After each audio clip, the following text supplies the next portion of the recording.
ദൈവത്തിന് സ്തുതി. ഇന്ന് 2024 ഫെബ്രുവരി മാസം 21 തീയതി.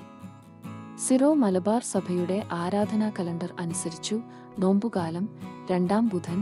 ഇന്നത്തെ വചനഭാഗം 1 വായന വിശുദ്ധ പൗലോസ് ശ്ലീഹ തിമോഥെയോസിന് എഴുതിയ 1 ലേഖനം, അധ്യായം 6, വാക്യങ്ങൾ 17 മുതൽ 21 വരെ.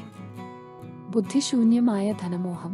ഈ ലോകത്തിലെ ധനവാന്മാരോട് ഔദ്ധത്യം ഉപേക്ഷിക്കാനും തങ്ങളുടെ പ്രതീക്ഷകൾ അനിശ്ചിതമായ സമ്പത്തിൽ വയ്ക്കാതെ അവയെല്ലാം നമുക്കനുഭവിക്കുവാൻ വേണ്ടി ധാരാളമായി നൽകിയിട്ടുള്ള ദൈവത്തിൽ അർപ്പിക്കാനും നീ ഉദ്ബോധിപ്പിക്കുക. അവർ നന്മ ചെയ്യണം. സത്പ്രവൃത്തികളിൽ സമ്പന്നരും വിശാലമനസ്കരും ഉദാരമതികളും ആയിരിക്കുകയും വേണം. അങ്ങനെ യഥാർത്ഥ ജീവൻ അവകാശമാക്കുന്നതിന് അവർ തങ്ങളുടെ ഭാവിക്ക് ഭദ്രമായ അടിത്തറ പണിയട്ടെ.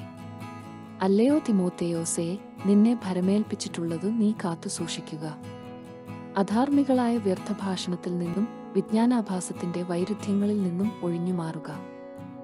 ഇവയെ അംഗീകരിക്കുക മൂലം ചിലർ വിശ്വാസത്തിൽ നിന്നു തീർത്തും അകന്നുപോയിട്ടുണ്ട്. ദൈവത്തിന്റെ കൃപ നിന്നോടുകൂടെ ഉണ്ടായിരിക്കട്ടെ.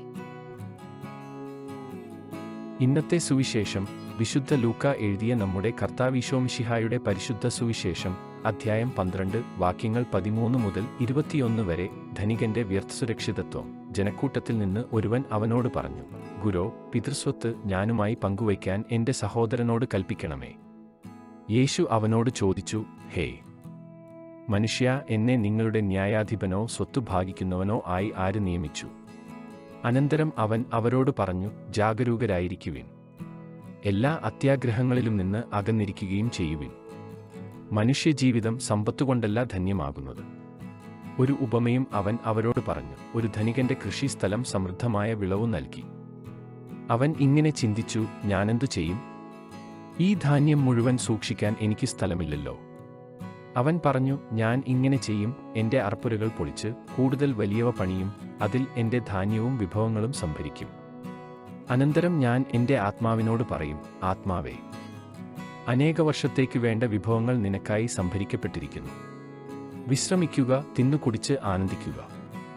എന്നാൽ ദൈവം അവനോട് പറഞ്ഞു, ഭോഷ, ഈ രാത്രി നിന്റെ ആത്മാവിനെ നിന്നിൽ നിന്ന് ആവശ്യപ്പെടും. അപ്പോൾ നീ ഒരുക്കിവെച്ചിരിക്കുന്നവ ആരുടേതാകും? ഇതുപോലെയാണ് ദൈവസന്നിധിയിൽ സമ്പന്നനാകാതെ തനിക്കുവേണ്ടി സമ്പത്തു ശേഖരിച്ചു വയ്ക്കുന്നവനും. ദൈവവചനമാണ് നമ്മൾ ശ്രവിച്ചത്. നമ്മുടെ കർത്താവായ മിശിഹായ്ക്ക് സ്തുതി.